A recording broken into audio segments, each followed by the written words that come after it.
Iz današnje epizode zagovornik načela enakosti Miha Lobnik o diskriminaciji v Sloveniji. Vsak 10. v Sloveniji vsaj enkrat v letu doživi neko obliko diskriminacije. Svetovalka zagovornika Nevenka Prešlenkova o posebnih poročilih. Posebna poročila so stvar timskega dela, ker namreč damo veliko poudarka na to, da so strokovno neoporečna. In dr. Matevž Kokol o dostopnosti srednjih šol za gibalno ovirane. Naši podatki so pokazali, da približno 1/3 šol je takih, ki je dostopnih, ostale pa so ali nedostopne ali pa le delno dostopne.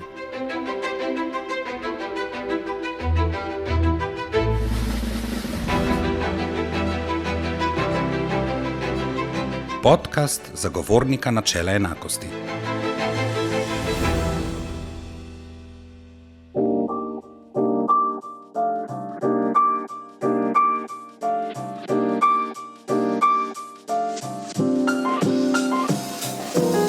Dober dan, dobrodošli in dobrodošli v novi epizodi podcasta zagovornika načela enakosti. V današnji epizodi bo tekla beseda o diskriminaciji v Sloveniji.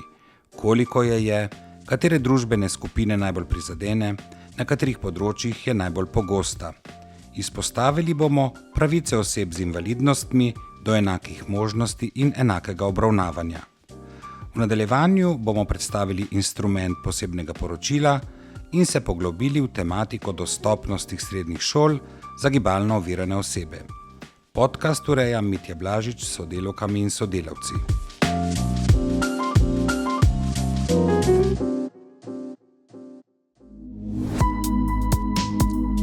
Pogovor z zagovornikom.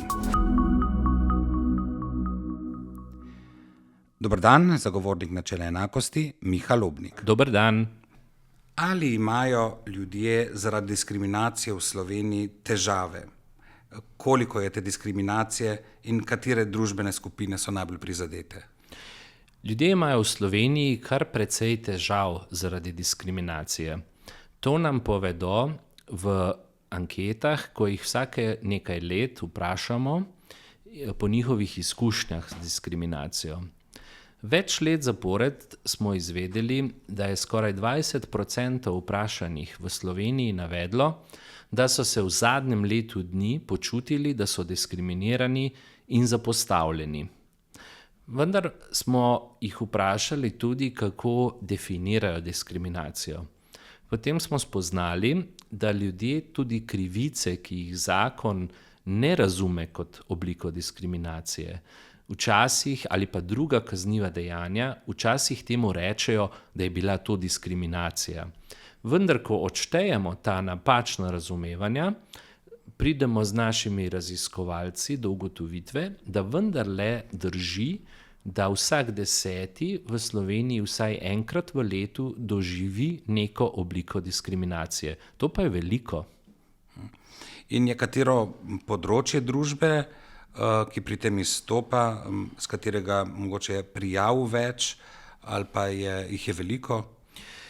Med področjem izstopa ta delo in zaposlovanje. To je področje, ki je za vse ljudi zelo pomembno, od njega je odvisna eksistenca, smo odvisni, in če se pojavijo težave tam, je to lahko za ljudi zelo nevarno.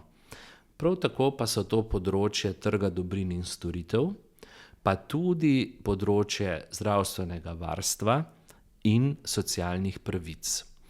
So tudi druga področja, kot na primer šolstvo, ki pa ne izstopajo tako zelo. Vendar pa pri diskriminaciji vedno govorimo o 3 ključnih vprašanjih.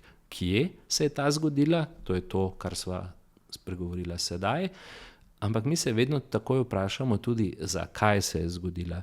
Kajti diskriminacija so tista prepovedana ravnanja neenakopravnosti, ki se zgodijo zaradi neke osebne okoliščine, pravi zakon. To pa je v bistvu osebna značilnost nekoga, ki je ne more spreminjati sam. In tipičen primer za to je spol, starost, invalidnost, tudi vera šteje za osebno okoliščino, zaradi katere ljudi ne smemo drugače obravnavati. 12 jih našteje zakon, reče pa tudi druge osebne okoliščine. Tukaj pa moram pojasniti, da tudi osebne okoliščine ne morejo biti katerakoli. Bistveno vodilo je, torej, da gre za našo značilnost, ki pa ni naša izbira. Kadar je tisto, zaradi česar smo neenako obravnavani, lahko naša enostavna izbira, potem tega pravni sistem ne prizna kot nekaj, kar je zaščiteno z zakonom. In tretja značilnost, ki jo pogledamo, torej ob kje, zakaj, pa je, kaj se je zgodilo. Torej, ali je na primer ena oseba zaradi spola bila ovirana pri tem, da bi v službi na delovnem mestu napredovala, na primer v vodjo oddelka, ali so nekomu zaradi starosti v športnem društvu onemogočili opravljati delo kolesarskega sodnika, na primer. Ali je bil nekdo zaradi vere zasmehovan in zapostavljen v službi, ali je nekomu zaradi spolne usmerjenosti neka oseba v zdravstvu odklonila zdravstveno storitev. Skratka, vedno nas zanima, kaj je bilo tisto, kar se je zgodilo, s čimer je bila nek človek prizadet in ob svojo enakopravnost. In glede na osebne okoliščine lahko recimo populacijo, prebivalstvo razdelimo v različne skupine. Je katera od skupin bolj na udaru diskriminacije pri nas? Ja, ko se to sprašujemo, se ves čas zavedamo, da je tisto, kar merimo, malce relativno. Namreč naše statistike, naših primerov ljudi, ki se k nam obrnejo po nasvet in pomoč, kadar mislijo, da so diskriminirani, pa tudi tistih, ki oddajo prijavo za preiskavo diskriminacije pri našem organu, že vrsto let kažejo, da je največkrat razlog za diskriminacijo njihova invalidnost. Po drugi strani pa vemo tudi, da je druga največkrat omenjena osebna okoliščina spol, potem pa narodnost. Ampak to so tudi takšne osebne okoliščine, kjer je ljudem relativno lažje izpostaviti se, kadar se jim zgodi taka krivica. Če pride do vere ali pa morda spolne usmerjenosti, morda tudi njihovega spolnega izraza, pa se je ljudem ponavadi težje izpostaviti in boriti za svojo enakopravnost. Ljudje z temi osebnimi okoliščinami imajo več negativnih izkušenj tudi v sistemu, zato se bojijo, da bi z bojem za svojo pravico na dolgi rok v družbi, službi ali kjerkoli jih je že diskriminacija doletela, tvegali več, kot bi dobili. Zato se zavedamo, da čeprav statistike kažejo nekatere osebne okoliščine kot bolj problematične, je to vrh ledene gore in mislimo in delamo tudi na področjih, ki jih statistika ne zaznava tako pogosto, saj razumemo vzroke za to, da je ljudem bodisi nerodno, so v zadregi ali pa težko spregovoriti o bolj intimnih dimenzijah njihovega življenja. Tako si lahko tudi razložimo, da recimo v letu 2023 se je na zagovornika obrnilo okrog 600 ljudi, ugotovljenih diskriminacij in podanih prijav uradnih je bilo pa bistveno manj. Tako je. Namreč, ko se ljudje na nas obrnejo, je velikokrat to prvi posvet, informacija in že nekateri z nasveti uspejo v svojem okolju, kjer je do tega prišlo, urediti svoj položaj. Ni potrebno, da bi postopek nadaljevali. Kadar pa del teh situacij je take narave, da se kršitelji arogantno in trdovratno držijo svojih praks, podajo nekateri posamezniki prijave o diskriminaciji in mi sprožimo uradni postopek. Zakaj je uradni postopek pravzaprav za žrtev diskriminacije izziv in ne lahek položaj. Zato, ker mora v njem pričati o tem, kar se je zgodilo, je izpostavljena in tudi kršitelj zatrjuje, naprimer, da teh kršitev ni storil. Ljudje se namreč bojijo maščevanj oziroma tako imenovanih viktimizacij, saj velja, da so nekateri kršitelji lahko še bolj trdi do tistih, ki so se uprli dosedanji diskriminaciji. Zato razumemo, da mnogi dvakrat premislijo, preden oddajo prijavo.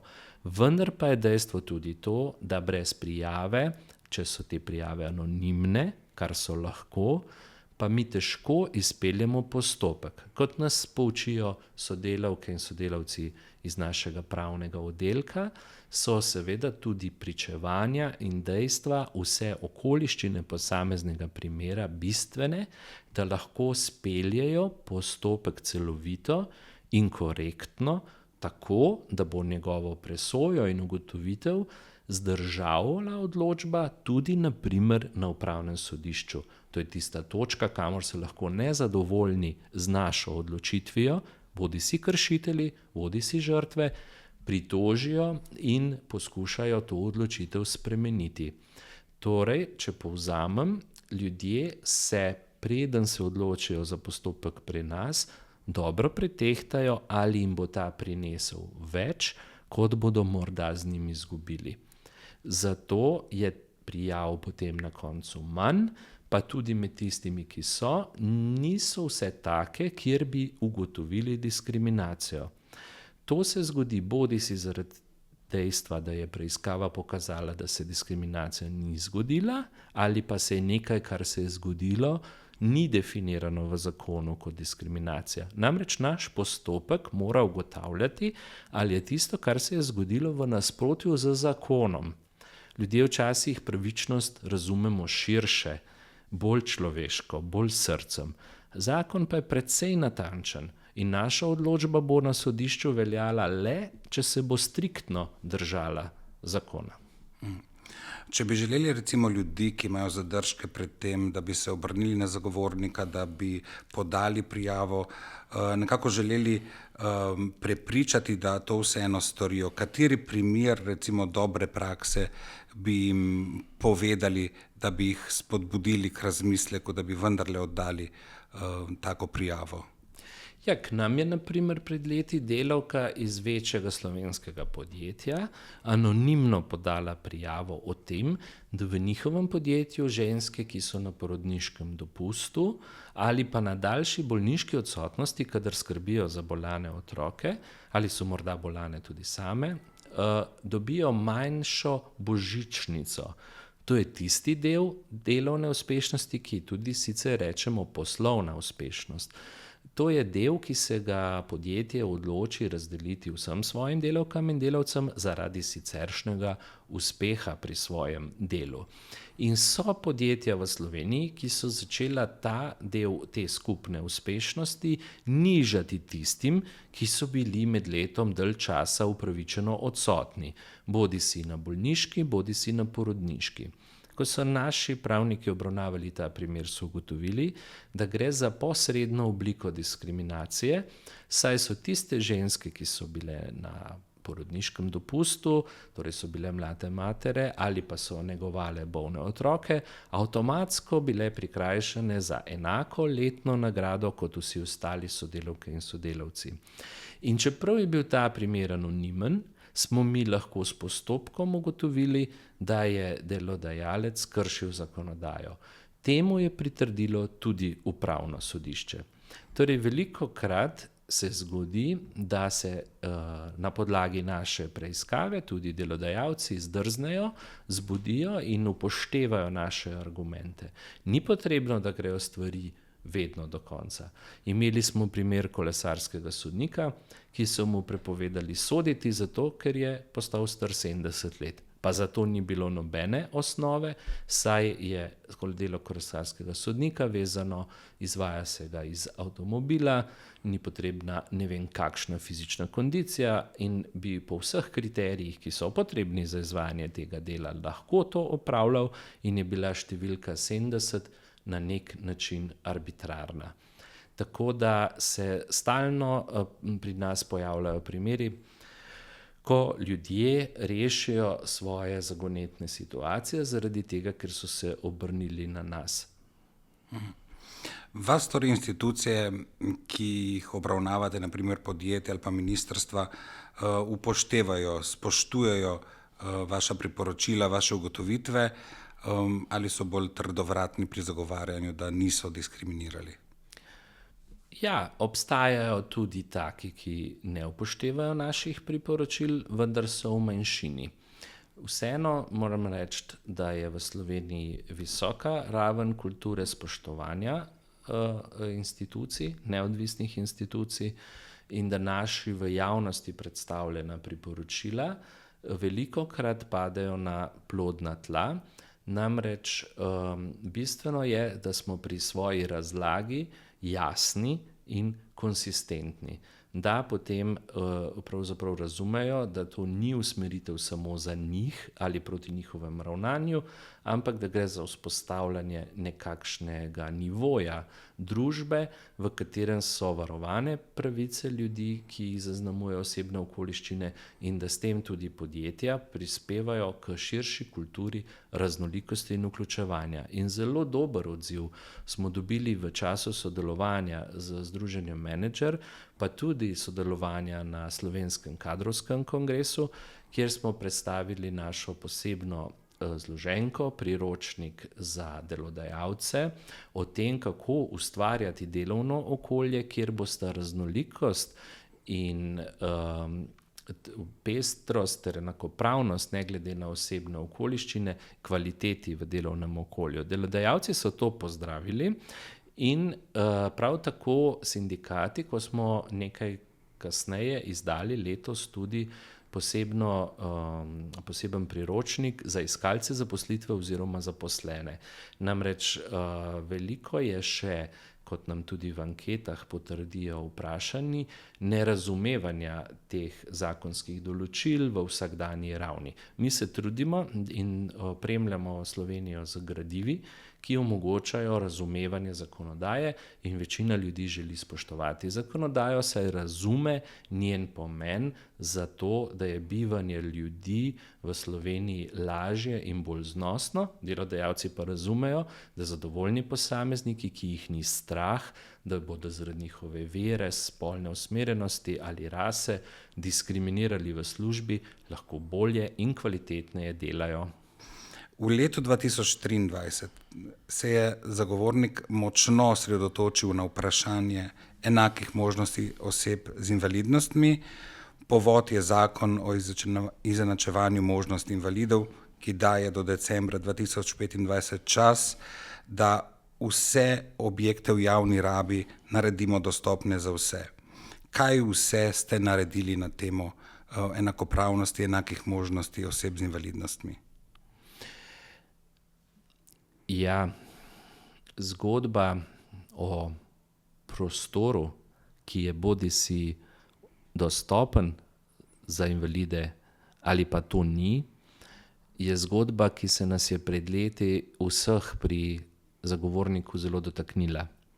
Na nas se je obrnila družina mladega dijaka, ki je zaradi bolezni že prvi letnik srednje šole začenjal na invalidskem vozičku, pa je bil zelo talentiran in je želel obiskovati bežigrajsko gimnazijo, vendar so ugotovili, da so tam pred leti odstranili naprave, torej dvigala za invalidske vozičke. In čas se je hitro iztekel, on se je odločil, mislim, da se je vpisal v Škofove zavode na Šentvidu in tam uspešno opravlja zdaj srednjo šolo, verjetno gre že proti koncu, in to nam je dalo misliti, kaj se pravzaprav dogaja po slovenskih šolah. Pa nismo imeli prijave, imeli smo pa informacijo, imeli smo pa to vedenje, da se to lahko zgodi. In ko smo vprašali Ministrstvo za šolstvo, kakšno pa je pravzaprav stanje po naših srednjih šolah, smo bili osupli, kajti takrat nam tega na Ministrstvu za šolstvo niso znali odgovoriti.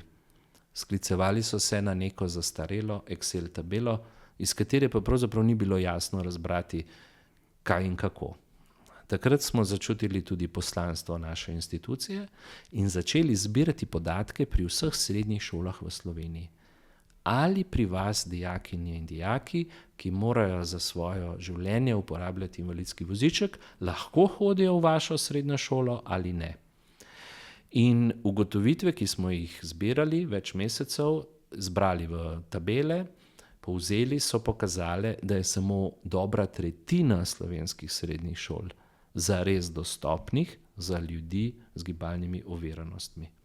In to smo opisali v posebnem poročilu, ki smo ga predstavili poslankam in poslancem, pa Državnemu svetu, pristojnim resorjem in od njih terjali oziroma jim priporočili, da naredijo en jasen uradni pregled stanja dostopnosti, da potem naredijo načrt, kako bodo slovenske šole naredile dostopno. Ne gre samo za ljudi, dijake v invalidskih vozičkih, gre tudi za učitelje, pa obiskovalce, starše, ki pridejo na govorilne ure, tiste, ki so se poškodovali, pa se samo začasno ne morejo gibati brez pomoči tehničnih pripomočkov. Skratka, postali smo pozorni na to, da v Sloveniji gibanje invalidov pravzaprav zapostavljena tema. Da smo kot družba to odgovornost za to, kako se bodo oni gibali v prostoru, kar malo prepustili njim samim. In tistim, ki so bili nekako odgovorni, pa so prostore prilagodili v redu, tisti, ki pa ne, pa tudi nič. Nihče ne reče in se nič ne zgodi. In to zgodbo smo, torej najprej, potem, ko je parlamentarna razprava po televiziji pritegnila pozornost javnosti, se je ta začela strinjati s tem. In tukaj nas je razveselilo, da je po enem letu minister za šolstvo gospod Felda, prišel s podatki, da zdaj pa že imajo neka sredstva in nek načrt, kaj bodo v vsakem letu od naslednjih 3 naredili, in se je pokazalo, da je s to našo močno pozornostjo mogoče napraviti premik. Potem pa nas je zanimalo naprej, kaj pa druge inštitucije v državi. Ljudje morajo v zdravstveni dom, ljudje morajo na občino, na upravno enoto, v knjižnico, in smo naredili vse slovensko raziskavo, čez 2600 odgovornih oseb za te javne prostore smo vprašali, kako pa je pri vas z dostopom za invalidske vozičke, s tehničnimi prilagoditvami, tudi s prilagoditvami, a veste, za slabovidne in tiste, ki ne slišijo, naprimer senzorno ovirane. In smo naredili eno veliko posebno poročilo, ki pokaže zaskrbljujoče stanje. Namreč več kot četrtina javnega prostora ni dostopna za ljudi z invalidnostmi. Invalidi ne morejo v marsikateri javni objekt in s tem jim je neposredno kršena pravica, da participirajo, bodisi v izobraževanju, delu, prostem času, kulturi in svobodi gibanja, ki je nam vsem drugim dana. To smo se zavezali v konvenciji o pravicah invalidov, pred 15 leti jo je Slovenija podpisala in ratificirala, celo zakon o izenačevanju možnosti invalidov je sprejela in notr dala 15-letno prehodno obdobje. To obdobje se končuje, naš namen je bil opozoriti 2 leti prej, poglejte, četrtina prostorov ni prilagojena. Moramo se zbrati in to urediti. In zato smo vladi priporočali, da Ministrstvo za kulturo spomeniškim varstvom začne proces, da se razrahljajo nekatere ekstremno zaščitniški pristop do določenih nepremičnin spomeniške vrednosti, da se v bistvu javno objavi, kaj je tisto, kar morajo javni zavodi izpolnjevati, in seveda, da se začne pripravljati sredstva. Občine same tega ne bodo mogle izpeljati, tukaj gre za veliko majhnih zavodov, ki morajo biti na razpolago gibalno oviranim, to smo kot družba dolžni. Hvala, predstojnik, za gostovanje v redni rubriki Pogovor z zagovornikom. Do naslednjič pa uspešno delo. ABC varstva pred diskriminacijo. Gostja rubrike ABC varstva pred diskriminacijo je svetovalka zagovornika Nina Prešlenkova. Pozdravljena, Nina. Pozdravljen. Da razbijeva led, kje in kaj delaš pri zagovorniku načela enakosti? Jaz sem pri zagovorniku načela enakosti zaposlena 6 let in po izobrazbi sem sociologinja. Zaposlena sem pa v oddelku za spremljanje, osveščanje in preventivo, tako imenovanem sistemskem oddelku. Zadolžena sem pa za pripravo analiz, raziskovalnih načrtov, priporočil, recimo na osnutke nekih zakonov, ki se sprejemajo, pa tudi strateških dokumentov. Potem pripravljam recimo pisma podpore nevladnim organizacijam pri izvedbi oziroma pri njihovih projektih. Zadolžena sem tudi za pripravo posebnih poročil, poročam mednarodnim nadzornim mehanizmom za varstvo človekovih pravic. To je recimo en del teh mojih nalog. Dela torej ne zmanjka. Ne. Dobro. Med instrumenti, ki so zagovorniku na voljo za izvajanje varstva pred diskriminacijo po zakonu, ta zakon predvideva tudi neodvisna poročila o položaju oseb z določeno osebno okoliščino. Ali kot jim tudi pravimo in kot jim tudi zakon pravi, posebna poročila. Kaj so posebna poročila in kakšen je njihov namen? Ja, mislim, da je zelo pomembno se vprašati, zakaj posebna poročila in kakšen je njihov namen, ker na eni strani pač imamo ta postopek za ugotavljanje diskriminatornosti ravnanj, kjer oseba, ki se čuti diskriminirana v določeni situaciji, poda zagovorniku prijavo zoper nekega konkretnega morebitnega kršitelja in zagovornik potem v postopku ugotavlja, ali je bilo to neko konkretno ravnanje diskriminatorno. Medtem ko na drugi strani pa imamo posebna poročila, s katerimi pa na nek način poskušamo osvetliti sistemsko diskriminacijo. Torej gre za neke primere, kjer zaznavamo, da so skupine ljudi zaradi neke osebne okoliščine in te so ponavadi povezane z neko stigmo, s predsodki in stereotipi do njih, ampak tudi neznanjem pa nepripravljenostjo na spremembe pa sprejemanje raznolikosti v družbi na slabšem. Ti ljudje so na nekem ali pa na več področjih družbenega življenja v slabšem položaju, imajo manj možnosti dostopati do nekih pravic, ali pa so njihovi izidi slabši od izidov večinskega prebivalstva. Če dam recimo samo en primer.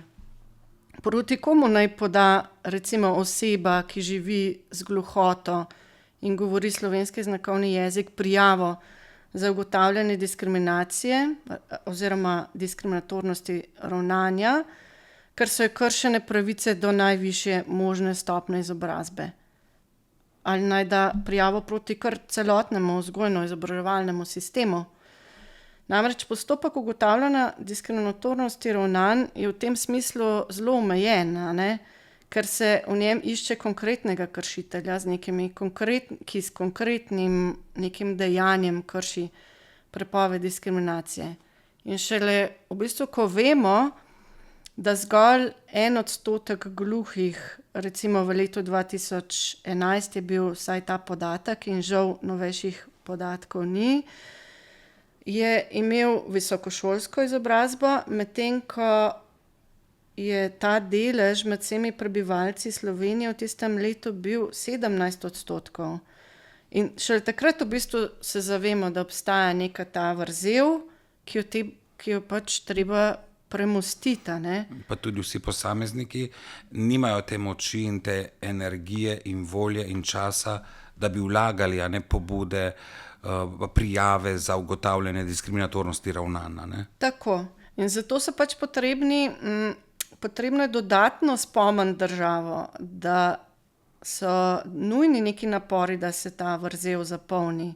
Da bodo pač imeli vsi ljudje, recimo, ki živijo z gluhoto na področju izobraževanja, neke dejanske možnosti, pa tudi dejansko, da bodo dobili neko zadostno podporo pa razumevanje in bodo uspešno lahko zaključili visokošolsko izobraževanje. Skratka, delati je treba na sistemu, na odpravljanju te diskriminacije, ki jo povzroča sistem.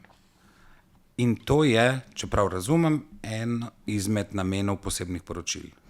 Tako, potem so pa tudi nekateri drugi nameni še, tudi zelo pomembni. Recimo, namen je pregledati položaj določene skupine ljudi na nekem področju družbenega življenja in kako ta skupina ljudi dostopa do neke pravice ali pa do pravic, oziroma kako se izvajajo, te pravice, kako se neka pravica izvaja v praksi. Recimo, zanimale so nas pravice interspolnih ljudi do obveščenosti pred zdravljenjem oziroma posegi v njihovo telo.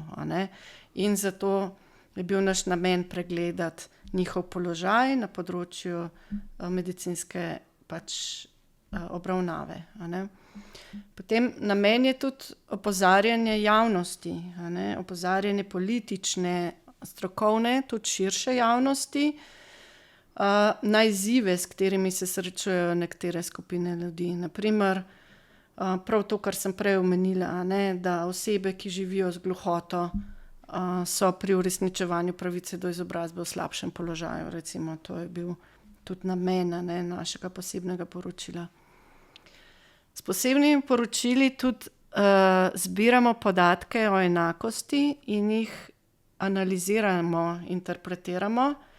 Tako smo recimo ravno v okviru posebnega poročila zbrali informacije, da prostori, ki bi morali biti enako dostopni vsem prebivalcem, za ljudi z invalidnostmi večinoma niso dostopni. Tako da tudi ta del, ta raziskovalni del je že sam po sebi lahko tudi namen nekega posebnega poročila. In pa predvsem se mi zdi, da je ključno,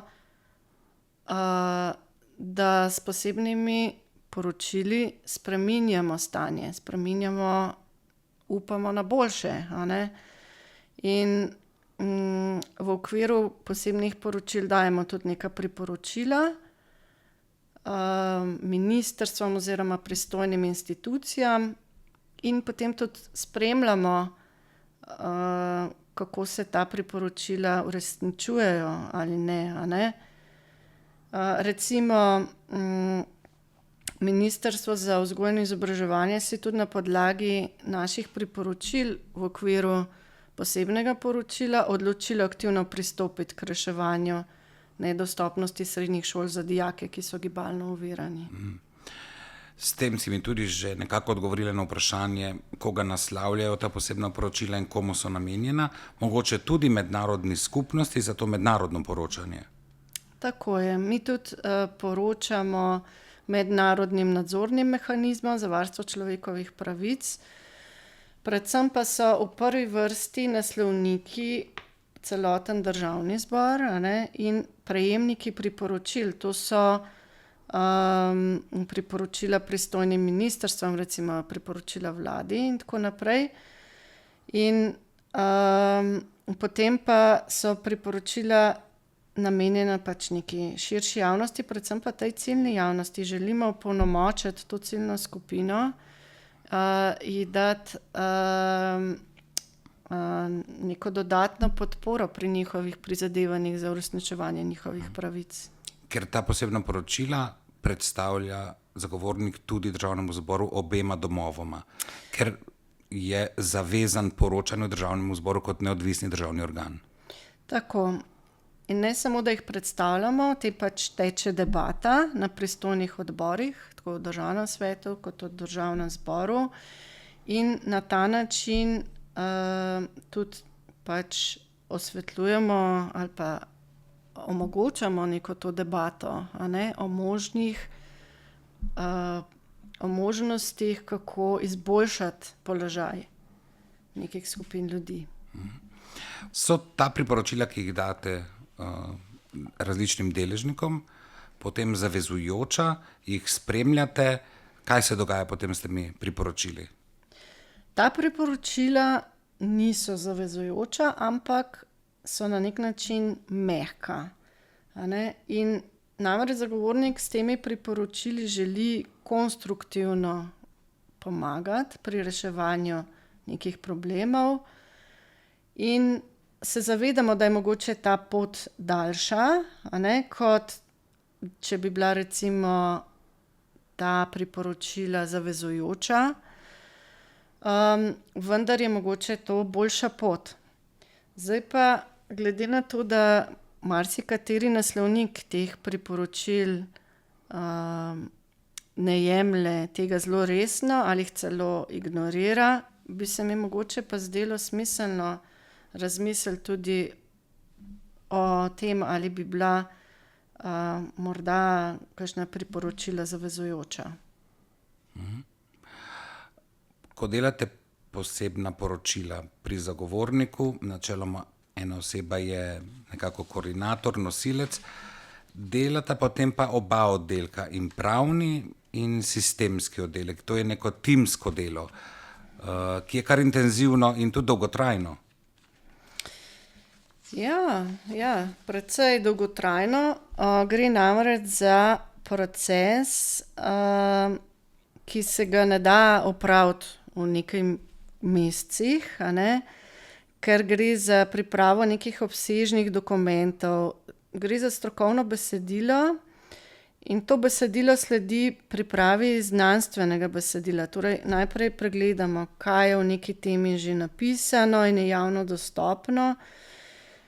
Pogledamo, kaj ostaja odprto, raziščemo s poizvedbami, z izvedbami intervjujev z relevantnimi sogovorniki ali pa recimo tudi z izvedbo s fokusnih skupin. Pripravimo spletne ankete in potem vse te pridobljene informacije analiziramo in jih spravimo v neko berljivo obliko, a ne.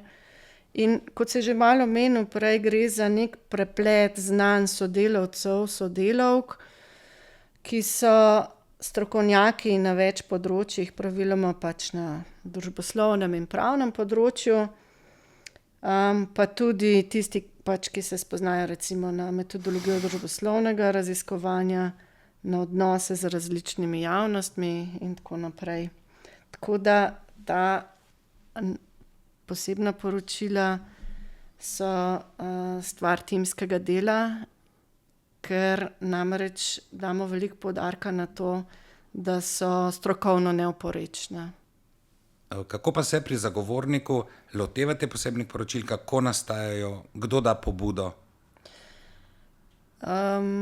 Ni vedno enak nek ta postopek, lahko se recimo začne na pobudo posameznikov ali pa organizacij civilne družbe, ki nas opozorijo, da je nek izziv pereč oziroma da je nek problem pereč recimo z nekimi informacijami, da imajo tisti, ki slabo ali pa sploh ne vidijo ali pa slišijo, še veliko preprek pri dostopu do javnega medkrajevnega avtobusnega prevoza, čeprav bi morale biti te prepreke odpravljene že konec leta 2020.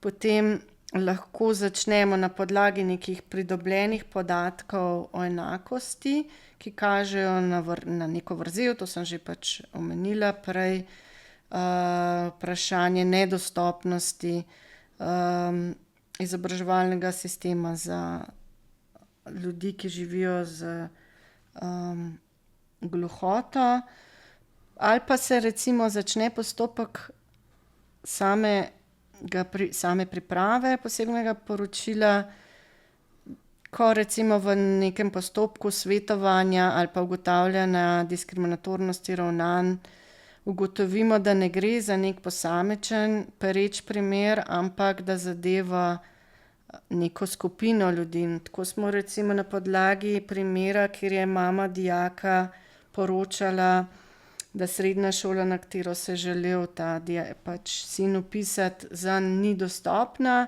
ker uporablja invalidski voziček, in to je v bistvu bil ta nek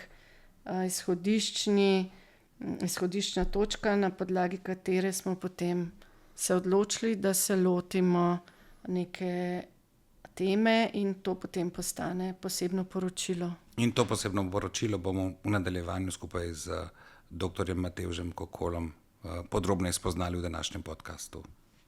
Še en odgovor rabim. Spremljate potem ta priporočila, ki nastanejo na koncu posebnih poročil? Kako jih spremljate?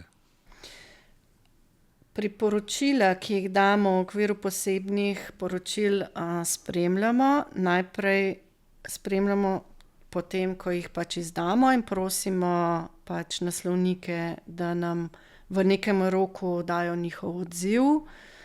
Potem pa jih sistematično spremljamo tudi enkrat letno, tudi za nazaj, ko v bistvu vse naslovnike različnih priporočil, ne samo v okviru posebnih poročil, pač prosimo ponovno za nek odgovor, v kolikšni meri so bila ta priporočila uresničena oziroma kdaj jih nameravajo uresničiti.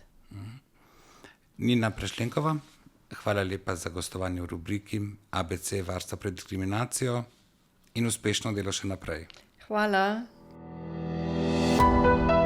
Poglobljeno o diskriminaciji. Svetovalcem zagovornika, dr. Matevžem Kokolom. In kako ste se lotili dela za to posebno poročilo? Iz pogovora z Nino vemo, da so posebna poročila nekakšni celostni pregledi položaja oseb z določeno osebno okoliščino. V tem primeru torej ste se osredotočili na dijake s težjo gibalno oviranostjo, take, ki uporabljajo invalidski voziček. Kako ste se lotili tega pregleda? Ja, res je bil glavni fokus, so bili dijaki, gibalno ovirani. Je pa treba poudariti, da v resnici, ko govorimo o tovrstni dostopnosti, gre za dostopnost za vse, ne. Niso edini možni, ki potrebujejo dostopne prostore, fizično, arhitektonsko dostopne. Recimo zaposleni v šolah ali pa obiskovalci šol, stari starši, mamice z vozički in podobno, ne, tudi, ali pa tisti, ki imajo neko kratkotrajno zdravstveno stanje, so poškodovani, tudi v nekem trenutku potrebujejo dostopen prostor. Tako da, s tem, ko smo se orientirali predvsem na težje gibalno ovirane dijake, smo v resnici govorili o vseh, ne. Se pravi, zato govorimo o dostopnosti za vse, ali pa gradbena zakonodaja recimo pa govori o univerzalni graditvi objektov. To se pravi, objekti, ki so univerzalno grajeni, da so dostopni za vse. Tako da to je bil res naš fokus. Drugače pa posebnega poročila smo se lotili zelo podobno kot druga. Najprej smo pogledali zakonodajo, slovensko, mednarodno, da smo nekako to dali v nek pravni okvir. Potem smo pogledali naš slovenski izobraževalni sistem s poudarkom na usmerjanju otrok s posebnimi potrebami. To se nam je zdelo pomembno, ker res, da morajo biti šole dostopne za vse, ampak to niso edine možne prilagoditve za otroke s posebnimi potrebami, ki to potrebujejo. Možni so recimo spremljevalci, subvencionirani prevozi, imamo prilagojene programe, prilagojeno izvajanje izobraževalnih programov, imamo posebne specializirane zavode, eden izmed takih recimo v Kamniku, posebej specializiran za gibalno ovirane, tako da smo želeli to tudi opisati, postaviti v kontekst, da se mi zdi, da je to pošteno, da vse to povemo in da tudi pohvalimo državo tam, kjer je to možno in kjer je to treba. Možne so tudi sicer individualne prilagoditve na šolah, tudi to smo ugotavljali. Če recimo nek gibalno oviran dijak ne more dostopati do recimo, ne vem, 1., 2. ali pa 3. nadstropja, se pa lahko mogoče pouk njemu prilagodi. To se pravi, da imajo predavanje oziroma da poteka pouk v pritličju, tam, kjer lahko dostopa in podobno. Vse to smo pogledali in popisali. Potem pa en velik del dela je bil namenjen analizi dostopnosti. To smo naredili tako, da smo na vse šole poslali poizvedbe z zavedanjem, da podatki morda ne bodo najboljši, ampak metodološko najboljši zaradi tega, ker so šole odgovarjale v skladu s tem, kaj oni menijo, da pomeni dostopnost in v skladu s svojimi znanji. Ampak smo dobili dosti dober odziv, dosti podatkov.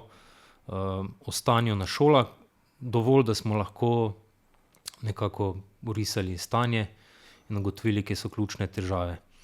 To smo naredili pa zato, ker smo že na začetku, pri tem, ko smo raziskovali stanje, smo ugotovili, da v resnici država nima na voljo podatkov o dostopnosti šol, tudi ne srednjih šol.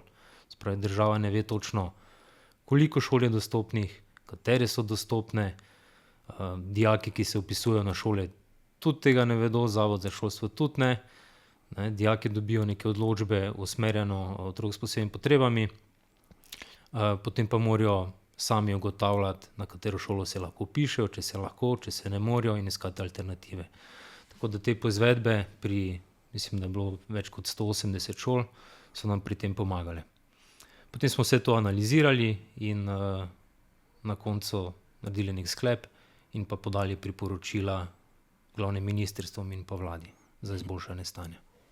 No, in do kakšnih ugotovitev ste se dokopali, potem ko ste analizirali vse zbrane te podatke in te pač preglede zakonodaje, in predvsem pa poizvedbe po srednjih šolah?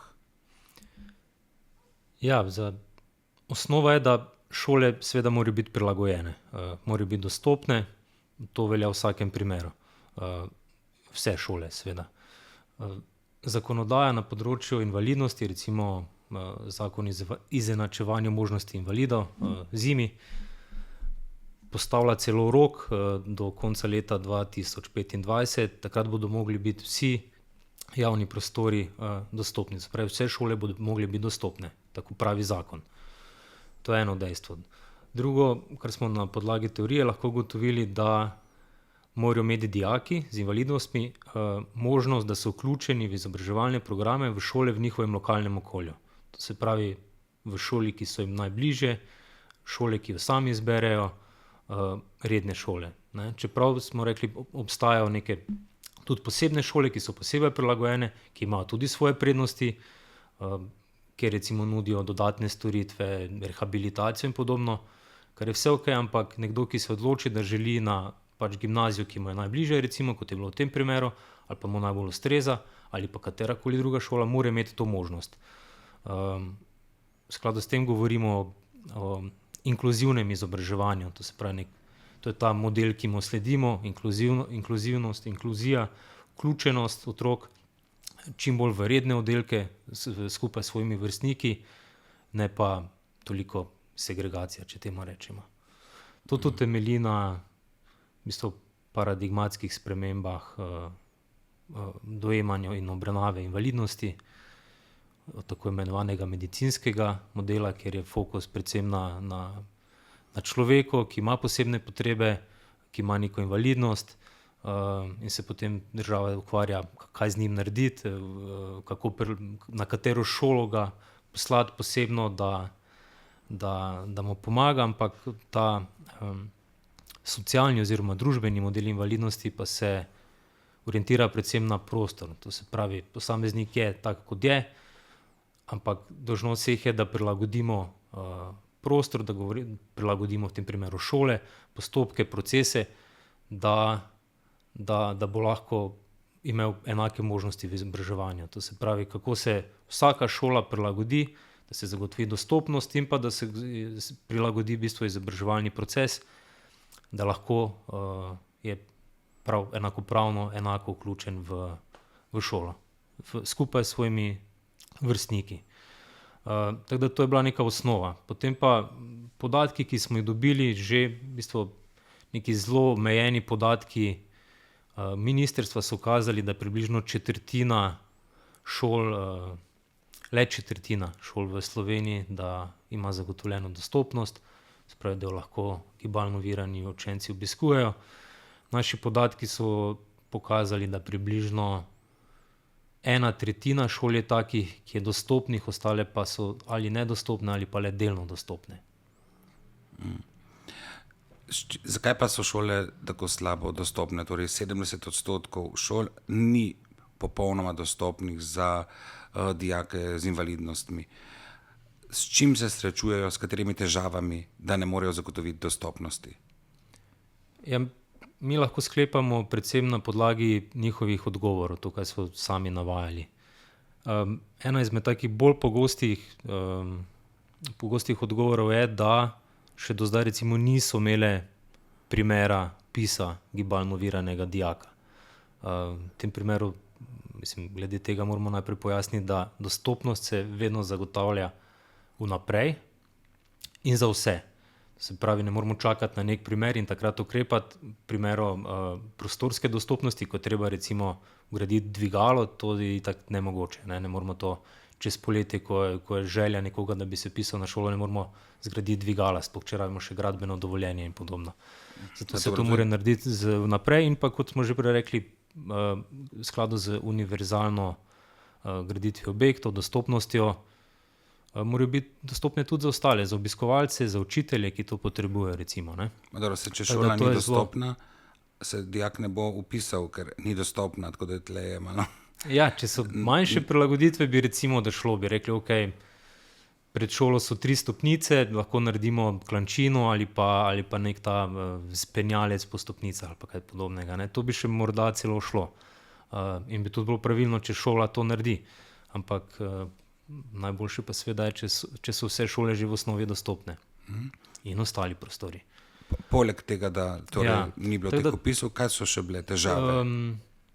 Pogosto so navajali, da jih omejuje starost stavbe. Recimo, to je ponovadi kar res. Recimo, jaz sem obiskoval prvo gimnazijo v Mariboru, ki je vsaj 150 let stara stavba. In so ponovadi spomeniško zaščitene in potem so posegi v te zgradbe težji, pa seveda pred 150 leti niso razmišljali o prilagoditvah, dvigalih in podobno. Tako da tam je to res problem, oziroma je to težje izvedljivo, potrebno je tudi več sredstev. No, sredstva so bila pa v resnici največkrat razlog za to, da šole niso prilagojene oziroma dostopne. Zdaj ne vemo, ali, sredstev ni nikdar dovolj. Verjetno, če bi imeli neomejeno sredstvo, bi bilo že vse dostopno v Sloveniji, to je dejstvo. Drugo pa je, da morda so sredstva, pa jih niso namenjali za te namene. To pa je povezano z omejenimi informacijami, osveščenostjo, spravi šole morda niso poznale teh svojih dolžnosti prilagajanja stavb in podobno, tako da so morda namenile sredstva za kaj druga. Posebno poročilo smo delali tudi neko kratko mednarodno primerjavo oziroma pregled stanja v drugih državah in je v resnici v drugih državah zelo podobno in se spomnim enega citata ene šole, so pa trdili, če nam streha spušča, ne more biti naša prvi fokus dostopnost. Hoteli so reči, v bistvu imamo druge probleme, težave z vodovodom, streha pušča, slaba okna, ogrevanje in podobno. To se pravi, ko so tako slabe razmere v šolah, poskušajo najprej tisto najbolj nujno urediti, stranišča, voda in podobno, in šele potem se ukvarjajo recimo z dostopnostjo. Tako da denar je v resnici mnogokrat problem. Mi smo potem tudi ugotavljali, da sam sistem financiranja je tak, da poteka preko poziva ministrstva in ta poziv je namenjen vsem investicijam, tako da potem šole same so v bistvu se odločale, zakaj bi namenile sredstva oziroma izkazovali svoje potrebe. Ja. Denar, tako. Torej, vi ste šole zdaj seznanili s to dolžnostjo po zakonu o izenačevanju možnosti invalidov, ki narekuje, da morajo do konca leta 2025 vsi objekti v javni rabi biti dostopni univerzalno za vse. Hkrati pa ste slišali glas šol, ki so povedali, s kakšnimi težavami se soočajo. Posebna poročila se vedno zaključijo s priporočili različnim deležnikom. Kaj ste priporočili tem različnim deležnikom, šolam, ministrstvom in tistim, ki lahko naredijo spremembo? Ja, tukaj smo želeli biti kar se da konkretni in pa realni. To se pravi, da so priporočila takšna, da jih je moč upoštevati. Lahko bi priporočali, država mora do 2025 narediti vse šole dostopne ali pa vse objekte v državi železnico prevoze in vse, kar je res, ne? Ampak smo želeli biti to konkretni, da bi bili res v pomoč tistim, ki smo jim podali priporočila. Kot smo rekla, gre glavna težava pomanjkanje sredstev, investicijskih sredstev, smo vladi priporočili, da zagotovi neka dodatna namenska sredstva za financiranje teh investicijsko-vzdrževalnih del na srednjih šolah, na način, da bodo te dostopne čim prej. Se pravi, če se le da do leta 2025. Potem smo več priporočil namenili Ministrstvu za izobraževanje, znanost in šport. Zdaj je to, mislim, da Ministrstvo za vzgojo in izobraževanje. Priporočili smo najprej naredi neko analizo stanja, to se pravi boljšo analizo stanja, kot je zdaj.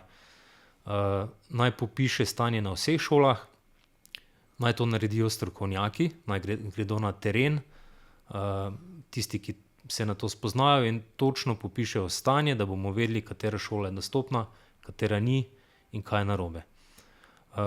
Ta analiza mora biti seveda objavljena, javno objavljena, da bomo še ostali vedeli, kakšno je stanje. Da bodo to vedeli dijaki, da bodo to vedeli starši, ki se ukvarjajo tudi z vpisom dijakom. Mislim, kandidatov še takrat oziroma osnovnošolcev v srednje šole. Potem smo rekli, da morajo te podatke vključiti tudi v razpis, da bodo že ob vpisu, ob razpisu imeli te podatke, da bodo zelo enostavno videli, kam se lahko vpišejo, dokler še vse šole niso dostopne. Potem smo rekli, da mora ministrstvo usmerjeno informirati srednje šole. Srednje šole morajo biti seznanjene z svojimi obveznostmi, morajo vedeti točno, kaj narediti in pa seveda sodelovati morajo pri analiziranju stanja.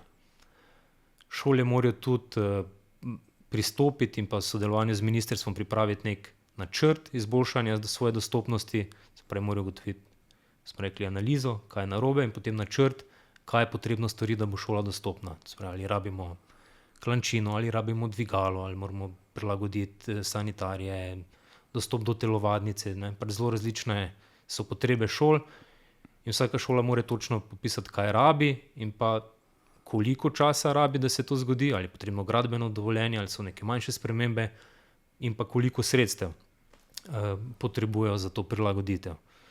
In potem, ko bi ministrstvo vse te potrebe zbralo, bi lahko naredilo nek skupni investicijski načrt, nek plan, kako se bo lotilo izboljšati stanje dostopnosti srednjih šol.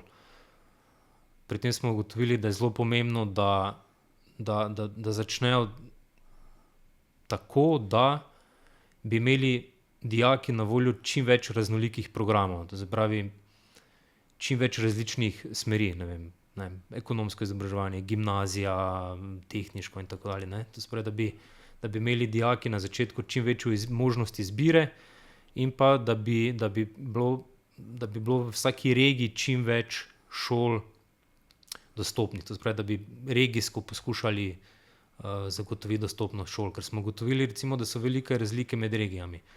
Če recimo, ne vem, v Ljubljani stanje boljše, tudi zaradi tega, ker je recimo, ne vem, več gimnazij in če nekdo ne more na eno gimnazijo, gre pa na drugo, ne? Čeprav to ni optimalno, ampak še vseeno je bolje kot pa recimo stanje drugih regijah, kjer pa ni nobene morda šole dostopne. So potem že avtomatsko prisiljeni, da se daleč voziti v nek drug kraj, da lahko sploh obiskujejo šolo, pa še tam imajo na voljo mogoče samo en izobraževalni program, eno vrsto izobraževanja, ne? In so obsojeni na tisto. Ali pa se vozijo še dalje v stran. Se pravi, želeli smo, da se postopoma dostopnost izboljšuje tako, da je geografsko, teritorialno in pa v smislu vsebin čim boljša pokritost.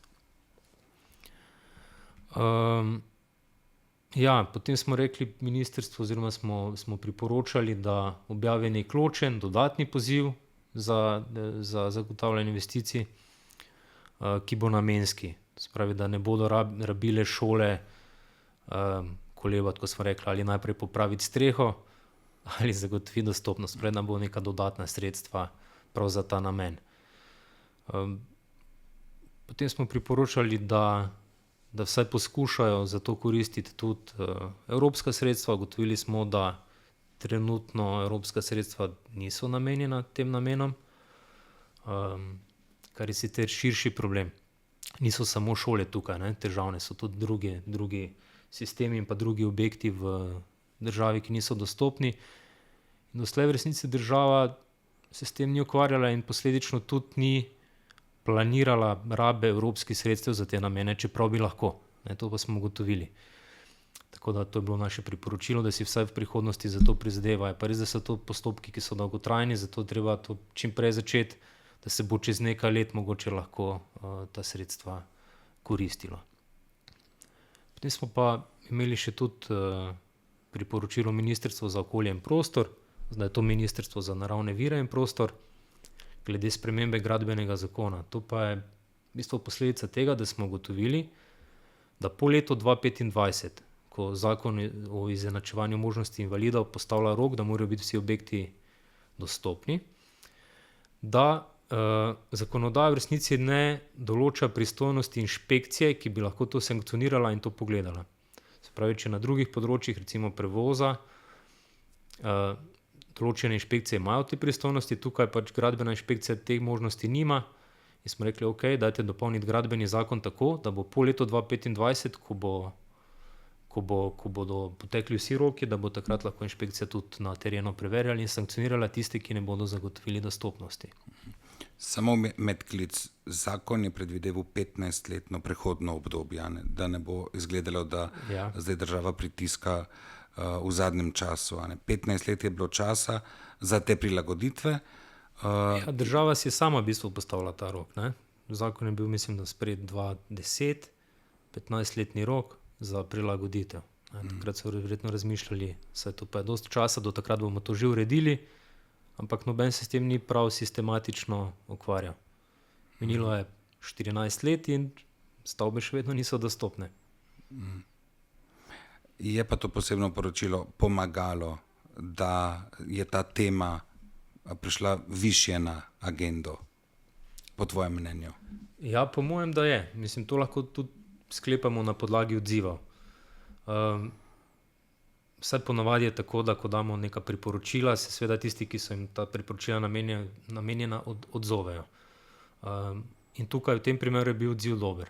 Ministrstvo se je odzvalo, pisno se je odzvalo, so pojasnili stanje, so se strinjali v bistvu s tem, kar smo ugotovili, z zaznanimi težavami in so tudi napovedali ukrepe za izboljšanje stanja. Tako da so bili zelo konstruktivni in jih v bistvu lahko pohvalimo. Takoj so šli v zbiranje podatkov, v analiziranje, zavezali so se, da bodo pripravili nek investicijski načrt, informirali so šole in pa napovedali so tudi dodatna sredstva, kar je sicer malo težje, ker so to proračunska sredstva, ki morajo iti čez vlado pa državni zbor, ampak izkazali so željo. Imeli smo tudi sestanek z ministrstvom oziroma ministrom, organizirali smo okroglo mizo oziroma predstavitev tega posebnega poročila, ker je sodelovalo tudi ministrstvo in smo o tem razpravljali. Potem pa tudi v bistvu imamo tak sistem, da kasneje, za leto nazaj, vedno še enkrat preverimo, kako so bila naša priporočila upoštevana, v tem primeru tudi priporočila, ki so del tega posebnega poročila, in potem nekako spremljamo, kaj se s tem področjem dogaja. Nazadnje nam je ministrstvo sporočilo, da so, ko gre za srednje šole in pa dostopnost, da so speljali 16 dodatnih investicij prav za ta namen in da je v teku dodatnih 7 investicij. Investicije bi naj bile v višini tam nekje 3 milijone evrov. Tako da ja, nekaj se premika, je pa res, da to še ni dovolj.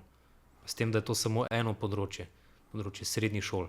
Potem imamo še verjetno osnovne šole, ki niso dostopne, fakultete, pa še to je samo izobraževanje.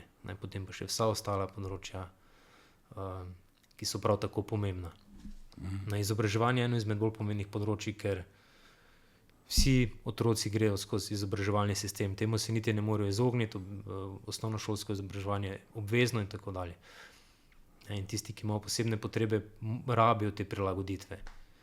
Podobno je z javnimi storitvami, pač vsak od nas mora na upravno enoto enkrat, ta upravna enota mora biti dostopna, recimo, pa zdravstven sistem. tam je, ali pa javni promet. Ne? Če se ljudje želijo premikati, mora biti promet dostopen, mora biti dostopna železniška postaja ali pa vlak, da se lahko sploh kam pelje. Pa sodstvo, pa trg dobrin in storitev. Tako da teh področji, na katerim je potrebno zagotavljati dostopnost, je še kar precej. Čas pa se počasi izteka še do konca leta 2025. Gotovo v tem roku ne bo vse urejeno. Se ti zdi pa, da je to posebno poročilo, ki je bilo izdano leta 2022, spodbudilo tudi zagovornika, da se je potem v letu 2023 res poglobljeno ukvarjal z vprašanjem enakih možnosti oseb z invalidnostmi? Ja, seveda. Mi smo se s tem področjem že ukvarjali, potem smo recimo dobili nek primer, neko svetovanje, ki nas je spodbudilo k raziskovanju tega področja še dodatno. V tem primeru področje srednjih šol, dostopnosti srednjih šol. In pa tako, kot sva zdaj govorila, vemo, da je podobno, ali pa predvidevamo lahko, ali pa opažamo lahko, da je stanje drugje podobno. In to nas je seveda tudi spodbudilo, da smo postopoma začeli odkrivati tudi druga področja. Imeli smo neka priporočila na področju železniškega prometa, avtobusnega prometa, dostopnosti za gibalno ovirane, potem tudi za senzorno ovirane, slepe, slabovidne, naglušne, gluhe, gluhoslepe in podobno. Da ne bo ostala, še enkrat moram poudariti, da je dostopnost širši pojem in da imamo različne vidike dostopnosti, tudi informacijsko-komunikacijsko. Tako da smo se začeli širše s tem ukvarjati. Ja. Imeli smo priporočila na področju zdravstva in pa še eno večjo posebno poročilo z zelo obsežno poizvedbo pri, mislim, da preko 2000 javnih subjektih, javnih zgradbah, javnih prostorih, tako kot sva rekla, zdravstveni sistem, upravne enote, knjižnice, muzeji in tako dalje. O tem bomo pa spregovorili v enem prihodnjih podkastov. Še zadnje vprašanje. Kot strokovnjak, glede na odzive, ki jih doživljaš strani inštitucij, ki ste jim dali priporočila, vloga namreč zagovornika ni represivna, ampak je konstruktivna v smislu dajanja priporočil za izboljšanje. Si optimist, pesimist, realist, kar zadeva do zagotavljanja dostopnosti do konca leta 2025? Ja, mislim, tudi če bi bil pesimist ali pa optimist, mislim, sploh ni pomembno, ker vemo, da dostopnosti ne bomo zagotovili do takrat. To je dejstvo. Ampak zaznavaš pripravljenost inštitucij za izboljšave, ali so inštitucije rigidne? Ja, pripravljenost je. Se v resnici dvomim, da ima kdo odklonilen odnos do tega ali pa da ne priznava, da je to težava, ki jo je treba rešiti. Vedno se vsi glede tega strinjamo, samo potem pa treba enkrat priti k bolj konkretnim dejanjem. Da se pravi zagotoviti sredstva v proračunu, če zagotovimo za to sredstva, jih zmanjka za kaj druga in potem je že to vprašanje prioritet. Tako da pripravljenost je, vprašanje samo, če je dovolj velika, če je to dovolj izpostavljena tema, če se o tem dovolj govori, v bistvu, da vsi skupaj izvajamo dodaten pritisk na odločevalce, da bodo pa temu namenili še večjo pozornost. Da tema ne pade z mize? Da ostane aktualna, vedno ostane aktualna, ne pade z mize in da mi vedno znova opozarjamo z ostalimi. Zelo glasni so na tem tudi invalidske organizacije, civilna družba, nevladne organizacije. Oni so tisti, ki največ na to opozarjajo, mi smo samo ena izmed teh institucij, ki dodatno na to opozarja, pa še to iz nekega našega posebnega vidika varstva pred diskriminacijo, zagotavljanje enakih možnosti in podobno. Končava z geslom, kjer je volja, tam je pot? Dostopna pot. Dobro. Hvala lepa, Matevž, za predstavitev tega pomembnega posebnega poročila in pa veliko uspehov pri delu še naprej. Hvala.